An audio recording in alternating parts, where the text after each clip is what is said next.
We are noticing increasing incidents of cyber warfare and espionage conducted by nation states. Imagine waking up one morning, sipping your coffee, scrolling through the news, and there it is. A cyber attack that brought an entire nation to its knees. Scary, right? But here's the kicker. What if your country is next? What if the next target isn't some faceless government, but something that hits much closer to home? Your bank account? Your power grid? Your very sense of security?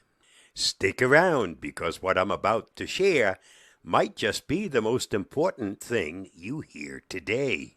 Cyber warfare and state-sponsored attacks aren't just Hollywood thrillers. They're real, they're happening now, and they're more insidious than you might think.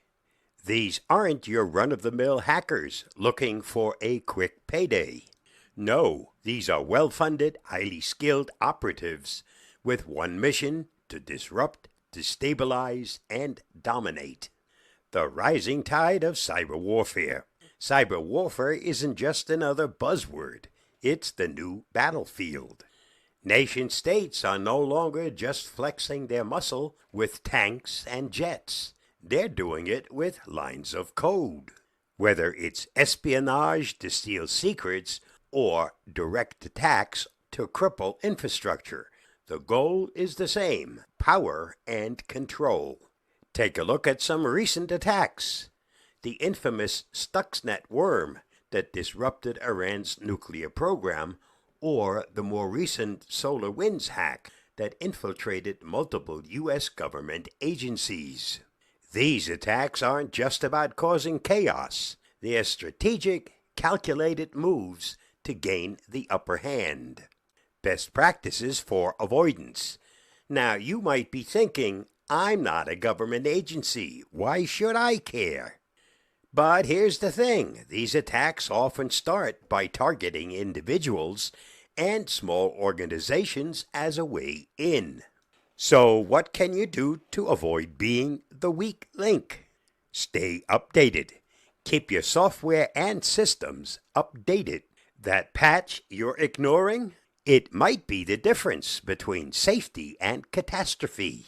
Use strong, unique passwords. You've heard this before, but are you actually doing it?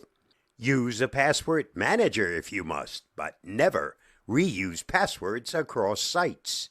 Beware of phishing. Spear phishing attacks are often the first step in a cyber warfare campaign. Don't click on that link unless you're absolutely sure it's legit.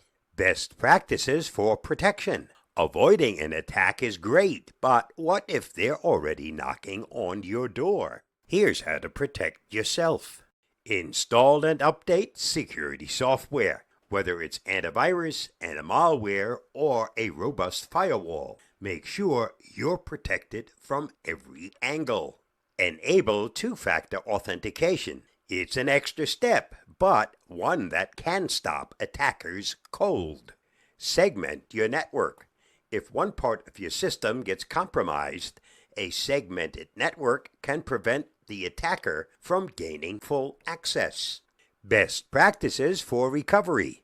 Despite your best efforts, attacks can still happen. But all is not lost. Here's how to bounce back. Regular backups. If your data gets encrypted or deleted, having a recent backup is your saving grace. Incident response plan. Knowing exactly what to do and who to contact when an attack happens. Speed is of the essence. Communicate. Inform stakeholders, employees, and clients about the breach and the steps you're taking to resolve it. Transparency builds trust. In conclusion, the cyber battlefield is closer to home than you think. With state-sponsored attackers constantly honing their craft, it's up to you to stay vigilant, protected, and ready to respond. Cyber warfare might seem like a distant threat, but the reality is it's right at your doorstep.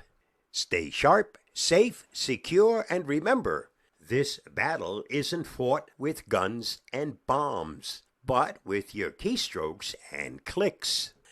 I'll see you again soon. Bye-bye, and thanks for reading, watching, and listening.